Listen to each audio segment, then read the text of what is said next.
and then he'll present, and then we'll do some Q&A, which is often the best part. He's got to run around 7:30, so keep that in mind. Appreciate if folks can keep their remarks, relatively short so we can get everyone in here. And once more, if you aren't already, some of you aren't muting your mics, that's appreciated, especially when you have this many people at once, that can cause some problems. So much appreciated. All right, let's see. While it's often been said before, I think a convincing case can be made that the 2020 elections were one of the most important ones in our lifetime. I think you could also make a strong case that the media probably played a greater role in this election than ever before. Part of that, of course, was the pandemic. With us all many of us forced to stay at home, we are getting our information from the media more than ever. And, as I think we're all aware of, what we've seen in the past has been a growing polarization, or as the mainstream media sometimes calls, tribalization. But, it's not clear that's really happening. It might just be Facebook, putting us in our separate, as John Nichols likes to say, in our separate silos. And of course, Facebook fueling, the fake news as it streams out. So that's also, and a lot of us are aware of that. A lot of us are also aware, and I want to thank our speaker tonight for pointing this out, doing a great job at it, the growing corporate media monopoly, which has limited the number of voices, a truly limited number of voices we can hear.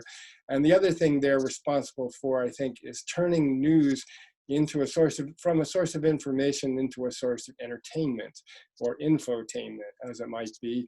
And so it's not surprising, perhaps, that all these factors coming together have produced the nightmare which we've been through in the last 4 years, starting from the top down with President who I think we're all hoping will leave, barring a coup.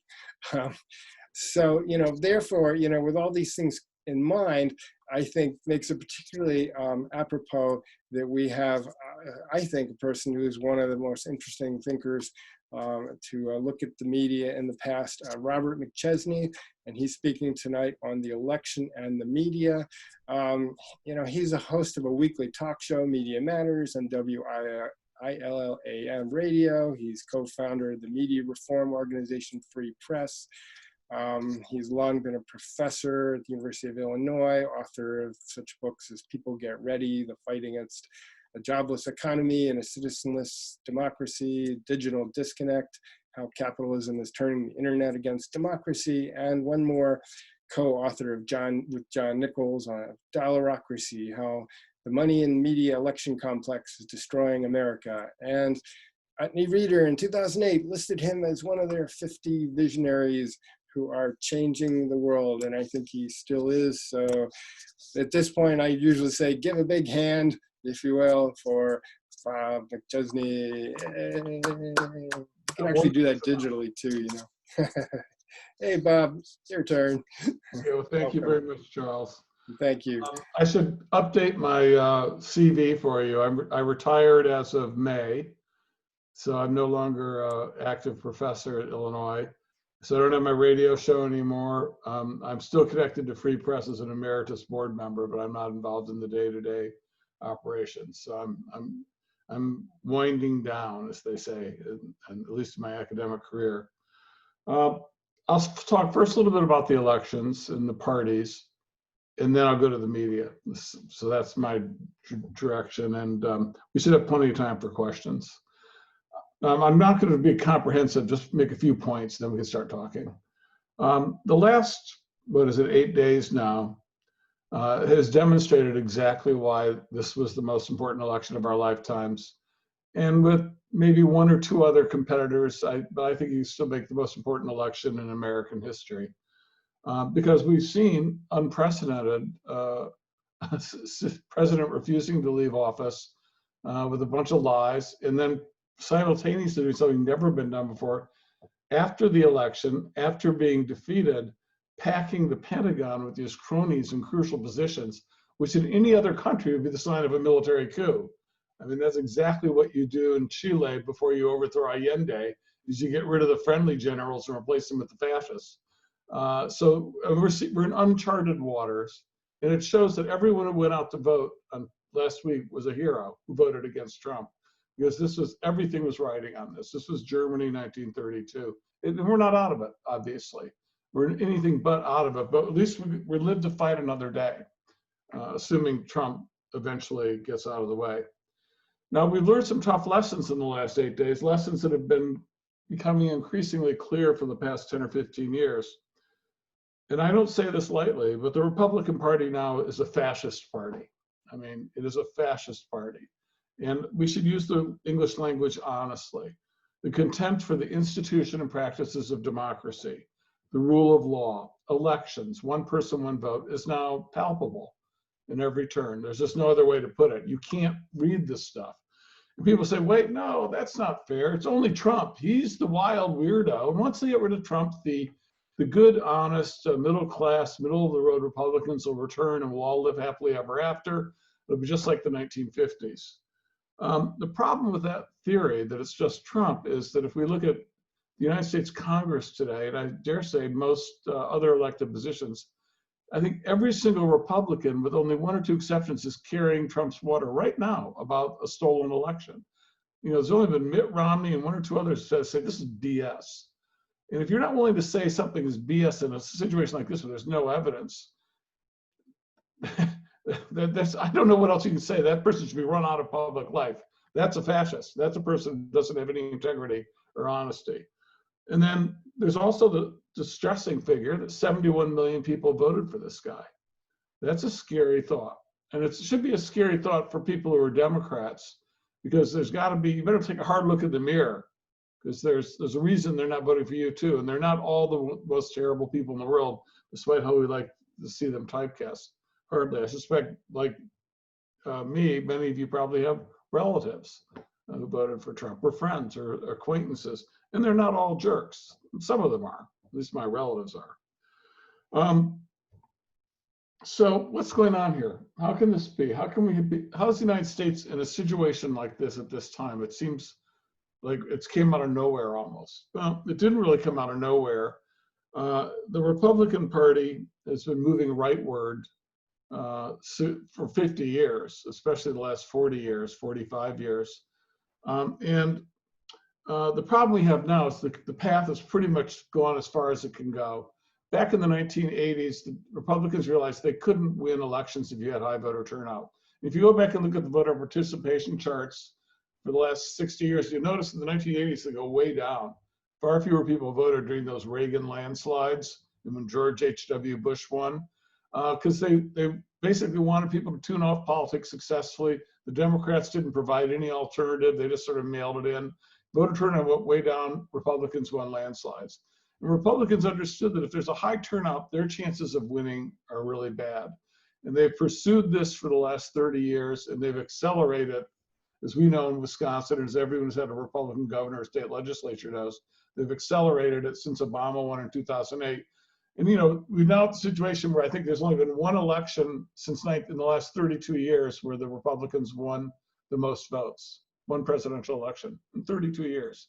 I think they understand they're never winning one of those popular vote things again. That's just not in the cards for them, especially if you look at the next generation of voters under 40, overwhelmingly progressive, not just Democrat, but progressive. There's a handful of people who are Republican and mainstream Democrats, but for the most part, this is a progressive community, and they're not going to be voting Republican ever. So the Republican Party basically has two ways to go. It could change its message and try to appeal to more people and win elections the old-fashioned way with the most votes, or it can double down, basically trying to not have a one-person, one-vote majority rule system. And that is the direction they've been heading in the Supreme Court, with the people they put on the court and the decisions they faced. That's the way they've been heading pretty much right through this election. And they're now at the point where, regrettably, and I said with no pleasure, I think we have to say they are a fascist party. That is their politics at this point. They're no longer a party that's part of liberal democracy in the classical definition of the term. That's what they'd be called in Europe, in a system where there's a little more honesty about politics. They'd be called right-wing populist equals fascist party. And there's a real problem for us compared to Europe when you have one of these fascist parties. And the problem is this. In Europe, there's a multi-party system in most of the countries. So parties can come and go. If you don't like the existing parties, it's easier to start a new party. There's proportional representation. So if you get 12% of the votes, you get 12% of the delegates in the parliament. So there's no spoiler effect. And that's why you see major parties completely collapse and new parties come up over time in a European country. In the United States, we have a two-party system, and the rules are written to make it almost impossible to successfully start a third party. And almost, it really shouldn't even be in that sense, impossible. The only time we've had a successful new party introduced was in the great crisis that almost destroyed the country, slavery, when the Whig Party collapsed and the Republicans came in to replace them, because the Whig Party were NIMBY-PAMBY on slavery, both northern and southern elements, sort of like the Methodists. And so we're in a situation now where we have one of our two parties, and a two-party system is becoming a fascist party. All its representatives, all its representatives are saying the election's stolen with no evidence, which implies basically that maybe you have to take the law into your own hands to get your way. This is really a crisis for us. And Germany didn't have this with Hitler, Italy with Mussolini, other countries that had democratic elections, France with their Le Pen movement, because they were multi-party systems. In a two-party system, when one party gets like our Republican Party is, we're in trouble because the natural inclination of the Democrats has been for the last 50 years, as the Republican Party moves farther and farther to the right, as it's done since the 60s and 70s to today, the Democratic Party follows in its wake, trying to gobble up those moderate Republicans who are jumping ship. So they become a more centrist party. And then the Democrats assume everyone to their left, which means most people under 40, will automatically vote for them because they certainly aren't going to vote for the people over here, these crazy Republicans. So they take these voters for granted. And we've seen how successful that is. Ask Hillary Clinton how that playbook worked in 2016. Ask Al Gore how it worked in 2000. You take those voters for granted in the left half of the spectrum and just concentrate on winning over Republicans as the Republican Party continually moves to the right. And it's a pretty disheartening political environment for a lot of people. It doesn't promote a lot of turnout, enthusiasm for your candidates. That works some of the time, and it worked in this election because the Republicans are so scary, so frightening. Trump is such a despicable figure, literally the worst human being who's ever lived that I know of in public life. I mean, I'm not going to get into Germans and historical figures, but let's just take the last 50 years in the United States. There's no one remotely close to this guy. And people saw that, and they came out and they voted. They got rid of him. But it was a vote on Trump. It wasn't a vote for whatever the platform of the Democratic Party is, which no one even knows what it is. It was a vote to get rid of Trump, and that's great. But the problem with this is that the Democrats, right now, Biden's lining up John Kasich and all these Republicans to get them in the cabinet. And he's going to show how much he loves Republicans. And CNN and MSNBC are going to jump up and down and cheer, yay, moderates. We're all going to get together and hold hands and govern reasonably and rationally. Sounds like such a great plan. Well, the problem with that is that that's what Obama did in 2009. Obama won the biggest landslide for Democrats have had in generations. And he had all this power, 59 senators, 40-seat advantage in the House, or 50 seats. And he got nothing done. He told his base of supporters, I don't need you anymore. Go home. We're done with you. We got it from here. He took the Republican Party, picked them up, slapped them on the butt, dusted them off, said, welcome back, guys. Mitch McConnell said, thank you, sir. And he stopped them from doing anything. He got nothing done. And what happened in 2010? The Democrats lost in a landslide. Now, did they lose that landslide in 2010 because all of a sudden, all these people who voted for Obama in 2008 changed their minds, said, no, I don't like Obama anymore. I'm going for the Republicans. No, that didn't happen. What happened was every single Republican who voted in 2008 voted in 2010, and half the Democrats who voted in 2008 voted in 2010.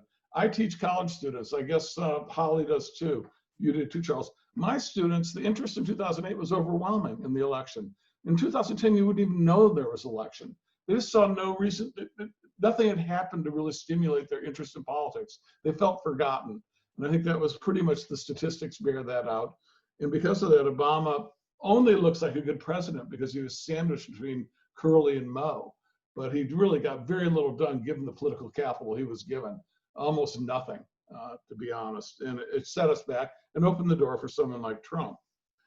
Now, what I'm saying now, if I were to go on CNN or MSNBC to do this, Wolf Blitzer or one of their experts, their head would explode at what I just said. That would be considered completely illegitimate. Because in the conventional wisdom, what's happened in the last 50 years is the Republicans have gone to the right, but also the problem is that the Democrats have gone way off to the left. They're just crazy lefties, Republicans, crazy righties. We've just got to move them together and find someone in the center who can bring them together, group hug, we all live happily ever after. And so there actually are people seriously saying what we need is a new centrist political party that will fit between the Republicans and the Democrats. How do you fit someone between Joe Manchin and Mitch McConnell? How do you fit a political party between there? I mean, it's just absurd. The Democratic Party today is so conservative compared to the LBJ party of the 60s, not to mention the FDR party of the 30s and 40s. I mean, those are parties calling, FDR in his classic State of the Union, where he called for an economic bill of rights in 1944, he said it's a right of every American citizen. It should be in the Constitution, he said, to have housing, to have a good paying job, to have health care, to have education, to have recreation and leisure. These are things people have a right to as Americans. It should be the Constitution. Joe Biden would never, no, the mainstream Democrats consider that communism, which was considered the essence of liberalism to FDR in 1944 as president of the United States. So the real truth is that we have two parties on the right. Now, if any of you ever, now that we're all watching a lot of television, there's a show that's on one of the streaming services, I think it's Prime, called Borgen. Have any of you seen that? It's a Danish show. It's a great show. You'd love it if you like politics. And it's a show about Danish politics. And the Danish system is a multi-party system. And this lead character in the story is about what's called the Center Party in Denmark.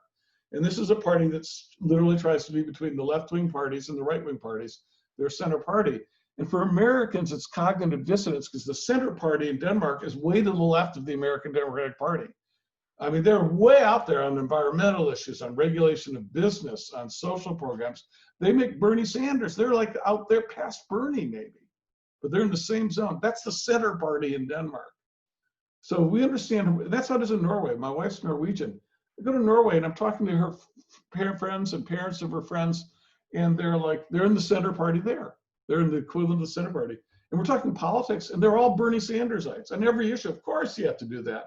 That's just what a rational, humane, civilized country does. You have to have child care for children. You can't have children not get proper child care. Everyone gets health care for free. They don't have business offices in the hospitals in Denmark or Norway. They don't even have any accountants in the building unless they're there to be worked on. So at any rate, in America, we've got we're in a very bad spot now because we have a center-right political party and a very far-right political party by both US standards and international standards. There's just no other way around it. And we have crises, unfortunately, that needs better solutions that either of those parties come up with. More humane, more fair, more effective, more just. And we need parties that are going to take some of our crises seriously in a way that neither of these parties ever had. Reducing militarism around the world, dealing with rampant, growing, and devastating economic inequality and poverty in the United States, dealing with the environmental crisis, which is no longer going to just be some sort of toy that's kicked around in election campaigns. It has to be central to all the planning. And these two parties have no interest in that, as far as we can tell. The Democrats lip service interest at election time, but when the push comes to shove and you've got powerful lobbyists at your door and bankers and donors, and you've got a tough issue that's going to get them pissed at you, they seem to get their way too often. They have too much influence on the final product for a decent society. And this is the concern we have now, that our system with these two parties, and I assume Biden will get in, is really going to have trouble dealing with these problems. And you can see right now the entire comfort zone of Joe Biden, who's been a centrist his whole career, is to follow the traditional script. You know, our hope is that Biden will be like FDR. FDR was a centrist too, came in and realized, oh, what I'm doing isn't working with this depression. I've got to get a new playbook out. And he's got smart people around him, listened to them, and realized that there needed to be the sort of policies that were considered out of bounds previously in the United States. And he pursued those. And they were great policies. They worked effectively. Those are, to show my cards, those are basically exactly what Bernie Sanders is proposing in his presidential campaign. And but unfortunately, that's been sort of boxed out. And this is a good time to shift to the media. I'll say a few words about them. I think the discussion of media almost always by everyone in our society is bogus. It's really way off, much more so than 30 years ago. A lot of us are still partying like it's 1999 when we talk about media. You know, we talk about too many corporate owners of media controlling who gets access, what sort of stories get covered, what doesn't get covered. The real story of today in media and journalism is we don't have any journalism. Journalism doesn't exist anymore. That's the story. No one can make money from it. We don't have to worry about capitalists screwing it over. We have to worry about the fact that capitalists can't make a dime out of it, so we don't have anything to yell at them about screwing over. That's the problem today. If you want to understand why 72% of Republicans think the election was stolen, 72% of 71 million, 49 million voters or 50 million voters think the election was stolen with no evidence whatsoever. 50 million people. That's, if the answer isn't that Fox News is filling their heads with lies and that, well, the truth is all around them, the answer is that they don't have any journalism in their local community that provides any sort of basis, common ground with other people, any check on all this nonsense. It's just not there anywhere in this country. There's no local journalism left. First time in American history. There's no, oh, there might be a paper with one reporter covering the football games, but there's no reporting. We're all living in deserts for journalism. And in that environment, it's so easy for this diarrhea to proliferate, this, you know, this spin, this misinformation, these conspiracy theories. They take on a life of their own because there's nothing, there's no antibodies out there to grab it and say, this is horse crap. Boom. It just flies off on its own and is embraced. And this is the great crisis in our journalism today, that it doesn't exist. It just really, at the local level especially. And I mean, I could give you a lot of statistics on this. I'll give you one. I'll give you a couple. Here's the most important one. It used to be that 1% of GDP, of all the output of this country, went towards journalism, daily newspapers, as recently as 1960. And that had been the standard for much of American history. It started slowly declining from 1% of GDP down to 0.75% for 2 decades, then 0.5%. Then finally, and it accelerated with the emergence of the internet and social media, it dropped down to 2%, and then 1.5%. And now we're under 1%. So we've had if we had spent the same percent of GDP on journalism today that we spent in 1960, we'd be spending 10 times more. We have 1/10 as much. That's what the world we're in now. That's the best way I can put it for you.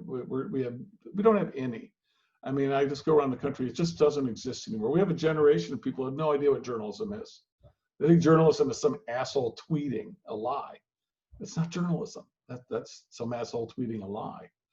And this is the great problem we face. That's the number one media issue in the United States, and to a certain extent to the world today.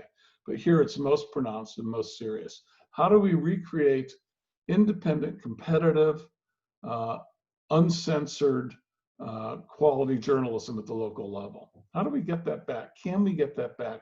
Or do we just have to figure out to do something no one's ever said can be done? Have a journalism-free, self-governing society. Have a society where basically QAnon holds the same value in the minds of Americans as Dr. Fauci.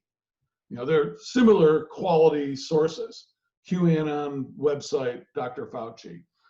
If that's the world we're living in, can you have a democracy then? Oh, QAnon explains everything. You know, I think it's a rhetorical question for obvious reasons.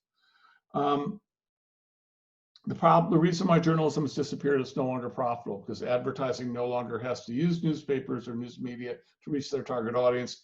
advertising provided the lion's share of revenues for news media for the last 120 years. And that's sort of the great issue, is they're not coming back. That's why all the capitalists who own media, news media, have sold them off or closed them. That no one can make money doing it. It's never coming back. There's not going to be the revenues there. And as a result, we have far, far fewer reporters. And we're rapidly approaching zero. You know, at the national level, we do have a few news media left, but don't deceive yourself. It's not that much. It seems like a lot because there's a lot of Twitter and there's a lot of websites. And anytime there's an article, there's 300 versions of it sent up by different websites. Sometimes, you know, but there's nothing new added to the story. And that's so we look at the media coverage of the election, and you obviously see Fox News, you see Breitbart, you see the right-wing propaganda machine, which is purely propaganda for the Republicans. And this is the people who basically will say whatever helps their side win. On the other side, we're down to basically CNN and NBC. Now, I didn't even know how many actual reporters work for CNN and MSNBC. The number is very small. It's extremely small. Most of their stories they get are basically stuff they see on the Wall Street Journal, Washington Post, or New York Times, the three remaining national newsrooms in the country. And then they have those reporters come on and talk about it, maybe some other websites that do some reporting. But the amount of reporting, even at the national level, is a small fraction of what it was 50 years ago. It used to be every major newspaper in the country had a Washington bureau. You know, the Boston Globe, the Baltimore Sun, LA Times, Chicago Tribune, Atlanta News, Des Moines Register Guard. They had the most agriculture reporters in the country because it's from Iowa. And they were based in Washington covering the agriculture beat. That's all gone. There's none of that left. So there's much that goes on in Washington that no one ever hears about or sees because there are no reporters. A lot of the stuff you see is breaking news out of Washington. It's just when someone wants to leak something to get it covered in the press. So someone just goes to a reporter and hands them a story because they have their own agenda. They want to leak it. It's not a reporter going out and digging through the files. There are no reporters digging through the files. They just don't exist anymore. There's no paid reporters. And you know, do we really want volunteers on their free time responsible for our journalism? Let's try that with flying our airplanes and come back and tell me how that works. So that's the problem we face there. We have the right-wing media. The mainstream media is not much better. And in this election, what we saw was that Trump got all the right-wing media ginning up his people. MSNBC and CNN, who I did much better by comparison, but they're basically completely wed to the mainstream of the Democratic Party. They're in bed with the foreign policy establishment completely. I mean, the CIA basically has a second residence on Rachel Maddow's show. If they want something they want to pump up, they just go to Rachel and she'll give them. She was even for that Bolivia coup that we sponsored against a democratically elected government. That's how they're not on the left. That's a very centrist mainstream position that they hold, and they love Joe Biden. They loved Amy Klobuchar. They didn't love Bernie Sanders. They don't love those politics. They're scared of them. The average age of people who watch those two networks is probably 60 or 65, certainly not over 50, depending on the show. They don't have a lot of young viewers. But that's what we're left with, is just sort of journalism that if you're conservative, you would look at MSNBC or CNN and say, well, that's clearly biased against me. And if you're not a conservative, you look at Fox, and that's clearly biased. That's the problem, is we don't have that much actual journalism. We just have pontificators, not people actually covering stories, breaking stories, coming up with real evidence that they base their stories on, that they base their analysis on. So the real issue, I believe, and going forward, starting immediately until it's solved, is how do we recreate having independent, uncensored, competitive newsrooms covering our communities first and foremost, and from that would grow national coverage to augment what we have, but we start with our communities. And this is an issue I've been working on a lot. I think it's absolutely imperative. I don't know many people who disagree, but I've been working on it for over a decade, and it's accelerating now. And I can tell you that in theory, everyone agrees, but from my experience on the political right, they understand that they benefit by having a journalism-free environment. They understand that this is their dream world. This is exactly what gives them the success they've been seeking. And I think they've been proven that that's exactly the case. They're opposed to anything that would actually provide quality information population of this country. So I'll stop there. Okay, well, thanks much, Bob. Very interesting presentation, a lot to chew over. I'm sure that we have people, you know, from the different sides within the Democratic Party here. I'm sure not everyone here would agree with. Everyone knows I'm probably on the Sanders side of things, but now it's your turn. Questions? I'm asking people to focus on questions rather than make speeches. So, Well, I don't mind comments if they're not too long. I mean, if they're not too long, yeah. So your turn. You can unmute, raise your hand if you like, and I can call on people if we have a problem, but we haven't had that problem in the past, so we'll let you participate as you see fit, and if things get chaotic, I'll intervene.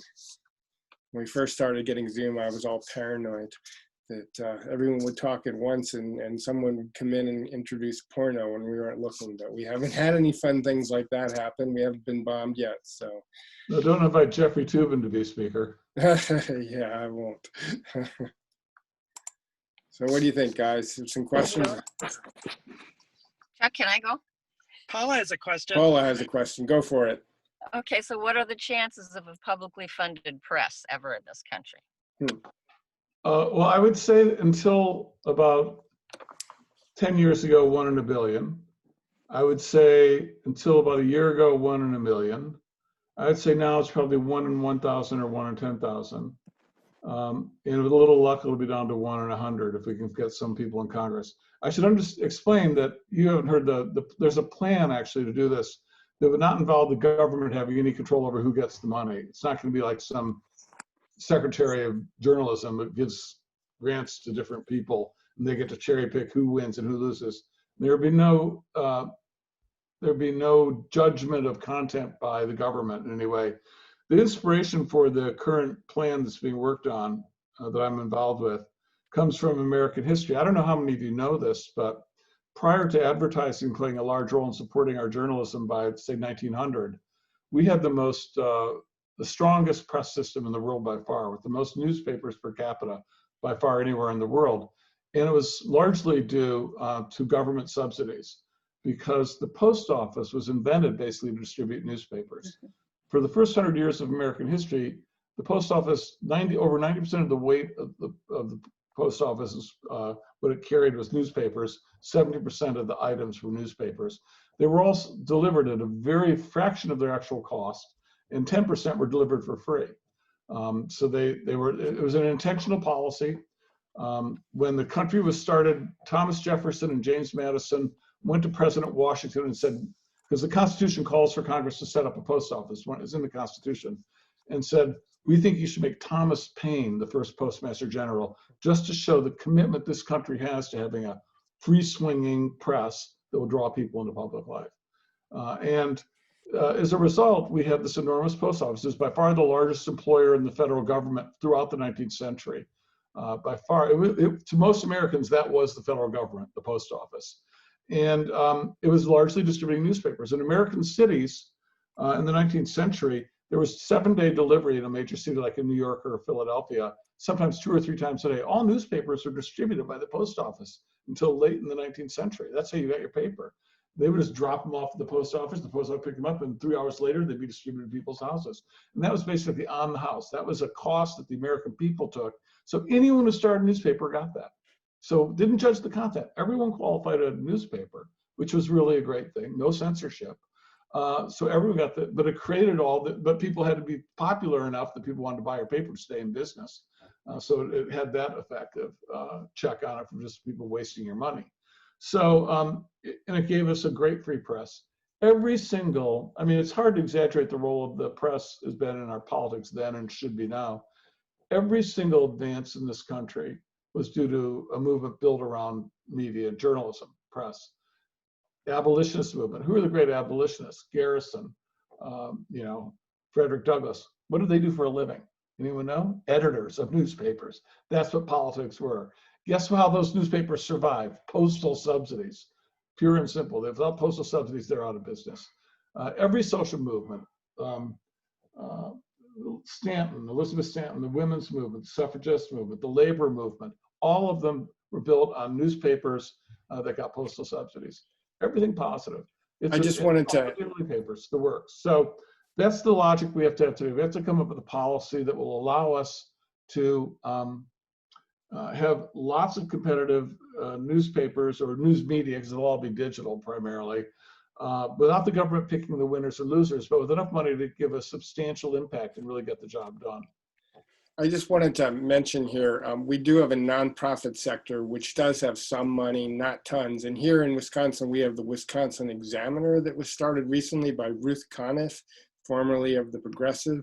So they're only online, but I want to encourage folks to go there and check their stuff out just to support them, because they're trying. Oh yeah, they're trying, and Ruth's a terrific journalist. But here's the thing. I've been advising these nonprofit journalism operations for 20 years, how to use the internet to somehow monetize things and survive, how to raise money. And I'm going to report back to you with the truth. It's not happening. I mean, they try. I love them. There's so many great people trying to be journalists. It breaks your heart to see what's going on, but it's just not there. There's something the framers of this country knew that we forgot, because advertising gave the illusion that journalism was super profitable during that 100 years in which you had monopoly papers getting all the advertising money to their newspaper. Looked like any moron could get rich if they had a newspaper. Well, now that advertising's disappeared, and that was 80% of the revenue, it's pretty clear no one can make money publishing, commercial or nonprofit. And as a result of that, we have to realize what the framers did. It's a public good. It's something society desperately needs, but the market can't provide sufficient quality or quantity. So we've got to get public money in there. And the trick is, how do we get it in there to do the job without letting the government determine who gets the money and who doesn't, without having it be subject to public control, like the postal subsidies were. That was the genius of the postal subsidies. I think it's a solvable problem if we want to do it. I don't think it's that hard to solve even, and to do it effectively. But a lot of people don't even want to have that conversation. They think that's off limits, especially on the political right. I'll, in a nutshell, tell you how you do it, since I'm keeping you suspense. Let's solve this mystery. I think basically you set a budget of $100 per person in the country. Every person in the country, the government will allocate $100 to their county to pay for nonprofit, non-commercial journalism. So in a county like, how many people live in Rock County? Anyone know? 200,000, 150,000? Yeah, 200,000? sounds good. Somewhere Okay. between 100 and 200. Okay. Well, let me do Dane County, which has 550,000. So $100 for each of those people will be a budget of $55 million. Then once a year, there'll be and it will be administered by the post office, so for both symbolic and practical reasons, because the post office has all post offices in every county in the country, usually many post offices, 5, 10, 15. And basically, once a year, every qualifying nonprofit that wants to participate, and there would be a number of conditions to prevent fraud, would be on a ballot, and people could vote for any 3 of their choice. Just give 3 votes, because you shouldn't have just one media in your community. You should have at least 3. So you pick 3 for your media diet, and they count up all the votes and divide up the $55 million in Madison among all the people who get at least 3% of the votes, or 3% of the voters pick them. And that'll probably, depending on the size of the community, leave you with quite a few media with a pretty healthy budget. Let's say you get 10% of it, $55 million in Madison, Wisconsin. You can run a damn nice newsroom on $55 million. A really good newsroom. You can cover this community the way it needs to be covered. And so you go to bigger cities like Cook County, and you do it at the county level. The county in Chicago, Cook County would be quite a bit more. What is that? That'd be like $700 million or something like that, or LA County, the biggest in the country, $1 billion, because they have 10 million people. But you get down to a normal, smaller size, your county, say 200,000 people, $20 million. Well, you could cover Beloit, Janesville, Rock County for $20 million, split up between a few media. I could go into more detail, but we don't have a lot of time. But the basic idea is this would be nonprofit companies that only do journalism, and everything they produce would be free to the public online immediately. So you pay people at the front end to produce the work. then it's distributed for free. Anyone else can use it with attribution. It's not trying to put barbed wire around the information. And then if people don't like what they're doing, they can vote them out in the next election a year later. And new people come in. So it's competitive, nonprofit, non-commercial. You might allow some advertising because it's not bad to help small businesses in the community, but that can be figured out on the sides. But basically, you don't want it to be a front for advertising interest. That you have to prevent. Something like that would solve the problem to a large extent. And the total price tag to administer this and pay for it would be under $35 billion. Now, it used to be 10 years ago, you say $35 billion and people would freak out. But now we're at a time where government's tossing around money like they're writing it up. $35 million, that barely buy you a nuke. You know, you could barely build a couple of those planes we want to put in Madison that we'll never use, hopefully. You know, that money, when you look at the sort of money we squander on other stuff, looks like small potatoes. And that's the money that would basically give us our democracy. That's the money that would give us a chance at people actually knowing what's going on in their community, participating, sharing information, having a community that knows who their elected officials are, when the election is, what the issues are. When a QAnon knucklehead shows up, might send a reporter to talk to some of them and get to the bottom of what is this QAnon, so everyone would read about it and know what the truth is, instead of just having this word floating around out there and a lot of people running around thinking this is something valid. So I think it's a functional thing. There's a lot more to it, and our chances, as I said, what are they now? If we can find members of Congress to champion it, which we can get it down to 1 in 100. Right now, I'd say we're at 1 in 1,000. And the reason why we're there is because the crisis is so severe, everyone's talking about it. And most people don't understand that it's the absence of actual journalism that produces the vacuum that creates this dysentery, this nonsense, this pollution of information that defames our culture. The other point I'd make is that it's lost, and even I'm willing to bet several members of the Supreme Court currently don't know this. It's part of our constitutional tradition that freedom of the press means the government has an obligation to create a free press, just not censor one. The whole premise, as Hugo Black put it, of our system is there has to be a press system or the thing doesn't work. And it's the first duty of the government to make sure there is one. Potter Stewart, the great Supreme Court justice, who wrote the most, along with Black, on First Amendment issues, says the First Amendment is a structural demand on the government to create a press system. That's his word, a structural demand. You know, because if you don't have a press system, the thing doesn't work. I mean, it's just, this is something the framers of this country knew from the get-go, all of them across the board, that even the conservatives said, we got to educate people if we're going to give them any power. We've got to have a viable press system. That's why they built the post office the way they did. And we've got to think like that again, or we're not going to, already I think, what our version of democracy is skating towards a really awful place. And this is what we're going to have to do to stop that, I think, among other things. Personally, I think we should give the internet to the post office, but I don't think we're there yet. Other questions? We're giving the post office a lot of work then, aren't we? We give them the money to go with it. Maybe they take over the healthcare system too? I'll start with postal banking after that. Yeah, I like that. Other questions? Go ahead, Janet. Janet. So I like this idea, and I like it connected. I like your connection of it to the post office, which would certainly, I don't know if the post office needs stabilization. I think it's always been running pretty well until DeJoy came along. But it would provide more function for the post office that would make it more difficult to try to dump them. Do you think that's an idea? What about, we need to do what to the post office? If the post office was connected to the freedom of the press notion that you're talking about, it would make the post office much harder to get rid of, as DeJoy is trying to do. Yeah, it would, and I think postal banking would do that. I think what the post office needs to do is what it has always done in our history, and it's a wonderful institution.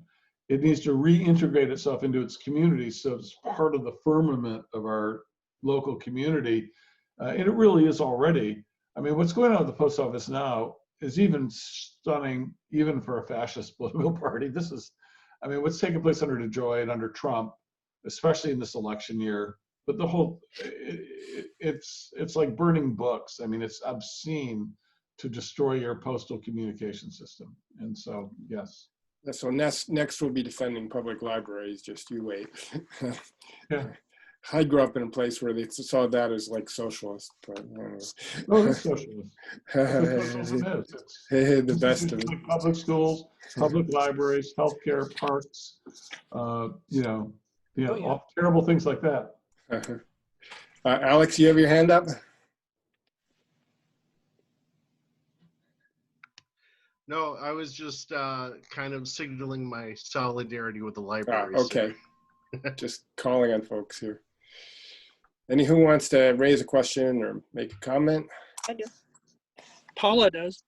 Paula, okay. It's the problem with Zoom is I can't see everybody, but go ahead. Oh, I just have another quick question. I don't know if you know the answer to this, and it's kind of unrelated to what we're talking to. There used to be a really good news program on about 20 years ago coming out of England. It was the International News with Daljit Dhaliwal. Whatever happened to that show? Because it was just gone all of a sudden. It was an excellent news program. What network was it on? I don't know if it came out of England or something because it was on the PBS station. Do you remember that? On top of my head, it doesn't ring a bell. It surprises me because I watch a lot of PBS. Okay. But so I can't answer the question there for her. I don't know. All right. All right. That's good then. Yeah, I saw in your, Robert, in your newsletter about, do you hear me? Yeah, I can. Oh, okay. About, you suggested, you said we should raise the funding for public television too. You know, what is it? 15% and public, radio and the government funding. That would, I think that's a great idea. If that's what you were saying. No, yeah, you're talking about Free Press, their newsletter. Oh, maybe that was it. Yeah. I'm still connected with them loosely. I helped form them, but I agree with that too. Yeah. One of the things that in this work on journalism I've discovered in other countries, like virtually every other major democracy in the world, they spend a great deal more per capita on public institutions, on public media, public radio and television, and on journalism in general.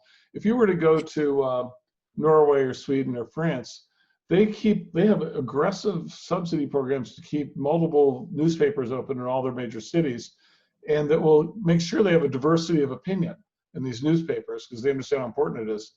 Remember those things like the girl with the spider tattoo or whatever. Oh, yeah. Yeah.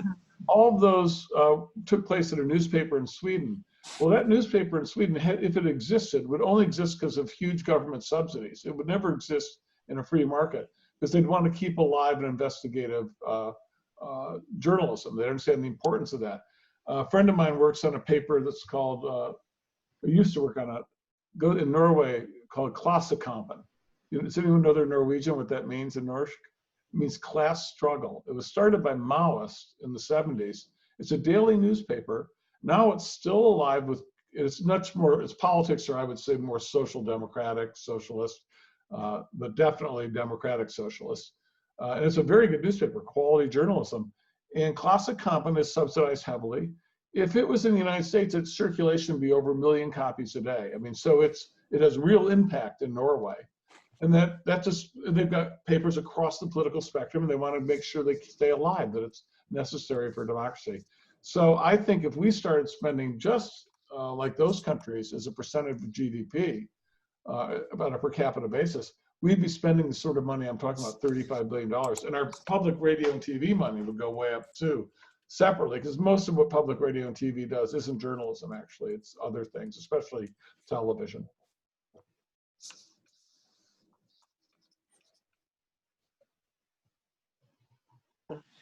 Maggie? You're muted. So the Republican fascists in power in Washington, do you think they recognize that they're fascist? Do you think, or what? What do they think they're doing to our country, to democracy? It's hard to read someone's minds. I don't think they call themselves fascists. That's not really even yet, not quite a compliment. No. Give Steve Bannon another decade, and who knows? It might be. But I think that it probably varies. But to generalize, I would say that most of them are wedded and committed to the sort of policies of the far right, which include voter suppression, which include getting power, which includes serving the interests of, they sort of have a tough thing in the Republican Party, in fairness to them. They were dealt an interesting hand. Their economic policies are basically benefit very few people. So they're lowering taxes on really rich people, deregulating industries, trashing the environment. And those policies aren't going to win you many votes at election. This was something the Koch brothers realized a long time ago in a wonderful book by Nancy MacLean called Democracy in Chains, where she goes through this. And they realized they couldn't win a free election, a fair election with those policies. So they realized they had to do two things. They had to suppress the vote, so get fewer people to vote, and then they had to lie. They couldn't tell the truth. They couldn't say, we want to get rid of Social Security, because they knew that would cost them an election. So they always would claim they're for Social Security, but whenever they get a chance to cut it, they go for it. But they know that's not a popular issue. So you have to lie, and you have to lower voter turnout. And that is basically what they've done and what these people do. And that's a pretty toxic combination if you think about it. But then there's a third element. Until you can really lower voter turnout, much lower than it ever has been in this country, you still got to get voters. How are you going to get people to vote for this lower taxes on really rich people, slash regulations, get the bulk of Americans to say, yeah, I'm signing up for that one. Most Americans won't sign up for that one. So what did they do? Well, they made their peace with a few constituencies. Abortion, opponents of abortion, who were single issue voters. The Republican Party was not anti-abortion until the 1970s. I mean, until the 80s, really. They realized we need these votes. Barry Goldwater in 1964, Reagan's mentor, was the president of Planned Parenthood in Arizona. He proudly drove his daughter to get an abortion. Barry Goldwater. George W. Bush, H.W. Bush was pro-abortion. I'm sure Reagan was. But it was purely opportunism. Here's a bunch of people we can get to vote for us, and that's the only issue they care about. All we have to do is be against abortion. It's worth the trade-off. We'll do that. Another group they really jumped in bed with were white supremacists and people who don't like ethnic minorities. And sure enough, starting in the mid-'60s, we can grab these votes just by sending out the dog whistle. And nowadays it's more of a trumpet. We're not very excited by black voters or people of color, and take those votes. And then you've also got people who really love guns, and that's a pretty sizable community. And you say, hey, you know what, you don't like politics, but we'll make sure no one takes your gun away. And you put those three groups together and you start the basis, along with traditional rich people and upper middle class Republicans, you get the basis of maybe a winning combination. Now what Trump did, but that was petering out. They were having trouble winning elections with that sort of combination. And Obama whomped them bad. It's not a winner. And what Trump did is he came along and he blew that whole thing up. He basically showed that the people who voted Republican didn't give a shit about balancing budgets. That was just some horse manure that Paul Ryan threw in after an election. Yeah, people voted to balance the budget. People want to give tax cuts to the rich. The voters, the voting base of the Republican Party just wanted to hate the fuck out of people. So Trump comes along and gives them red meat without talking about balancing budgets or deregulation. Hell, he's the ultimate crony capitalist. Trump just comes in and says, yeah, we're not going to let those immigrants in here. As you see someone giving you lip, rough them up out in the audience. We're going to put a wall where Mexico will pay for it. Just feeding their anger, feeding their resentment. And he showed to the rest of the Republican Party that that's the way you're going to win elections now. That's the best way to galvanize that voting base and have some hope. They're not going to come out to vote for you if you're promising to cut social programs. They're not going to come out and vote for you if you're going to come out and just say, I'm going to lower taxes on rich people. You've got to give them red meat. And even that, I think, runs up against another problem. And the reason why fascists usually leave democracy is they can't deliver to their voting base anything of value. So one of the issues we see is white working class voters, or better yet, white voters, men and women, without a college degree. A much higher percentage of them vote Republican and for Trump than had been the case 30 or 40 years ago for Republicans, or 20 years ago. That means Trump is a populist. He's somehow finding the way to appeal to working class voters. But what can he really do for working class voters? He's against raising the minimum wage. He's against labor unions. He's against single payer health insurance or some way to get health care to everyone. He's not for improving public education. His actual program is as anti-working class as anyone. It's nothing in it that's genuinely cares about working class people. So he's gonna bump up against that at some point. The hate can only take you so far in elections. And that's usually when you get into militarism and wars and all the other crap they use to keep people ginned up and full of hate and support for the leader and not ask any tough questions. Great answer to a tough question, I think. I don't see how they do it, but Yeah, the Fox bubble, I think, channels these people the way they come to see themselves successfully, and he acts it out. Yeah, I don't have any idea. Without Trump, without continuing along this vein of, frankly, dog whistle white supremacy, anti-immigrant, tough guy, macho, anti-democratic police violence stuff. Without that stuff, I don't see how they win elections. If they go back to just talking about balancing budgets and lowering taxes and rich people, they're not going to be able to win anything, I don't think. So they're in a tough spot, Mitch McConnell and this crowd. They've got to, and I don't know what they can do. In a good democracy, they'd be pressured to actually come up with policies that people are interested in, so they get 51% of the vote. That's not even on the board for either party, really, but especially for the Republicans. I wish we had more time for this, but I'm really curious about the down ballot. Trump did seemingly worse than a lot of Republicans down. Do you think people are really splitting their votes? Is that what's going on? I don't know. Well, if you were to listen to MSNBC and CNN, what happened was that people were so scared of Bernie Sanders and AOC, if they were going to vote for Biden, they wanted to vote for a bunch of Republicans to let Biden know, don't be a socialist. That was the interpretation I saw periodically. I think the problem was that Biden ran I understand why he did, and it worked. He ran a campaign based, I'm not Trump. That idiot bungled and botched the pandemic, which is true. And he's a sociopathic narcissist. And I care about people. I have a heart. I'm compassionate. I'm someone you know will care if you die, unlike Trump. And that's all they ran on. And that was enough. I'm not Trump. I'm not a narcissist. I'm not a sociopath. And that moron botched the pandemic, and it killed people as a result. And that got him the win. I think, it got him so many votes, Biden. Now, one of the things that was ironic, if you saw the polling all through the election campaign and through to the exit polls, they asked people, who's the best on the economy?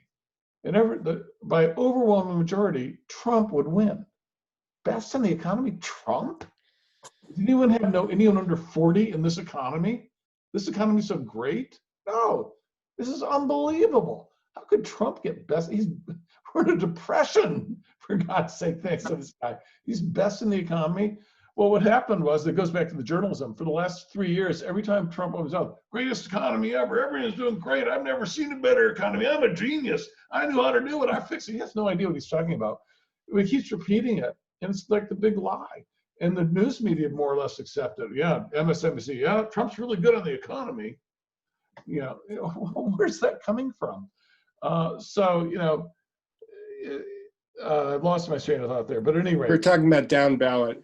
Oh yeah. So what happened is, since they conceded that point on economics, if Sanders had run, or if Biden had run and had been the pandemic, I would have hoped they would have run on the growth of inequality, the corruption, the poverty, the lack of really any meaningful plan to deal with the environment. That's the economy. If that had been made the central issue, I think Trump would have really been clobbered even much more. Biden decided to run it much more conservative, keep it a rope-a-dope sort of attack, where he was just going to talk about the pandemic. He was just going to talk about, Trump's sociopathic tendencies. And he wasn't going to get off on other issues too much. He didn't want to alienate his funders, and he didn't want to alienate his voters. So he laid off that stuff. But he's going to have to reconcile those two groups soon. Well, Bob, I want to respect your desire or need to have to exit. It Yeah, is thank you. I do appreciate that. I 7:30. wish I had more time. Yeah, well, we promised to have you back sometime, or at least I would love to, and greatly appreciated. So again, I want everyone to give Bob a big hand for coming here. And I know if you're like me, we really hope to see you again someday in person. So I do too. Yeah, thank you very woohoo. Yay. All right, bye-bye, everyone. All right, thanks. Bye-bye. Bring him back. I want to hear more. More. Thank you. Very interesting. Very good. Okay, I am going to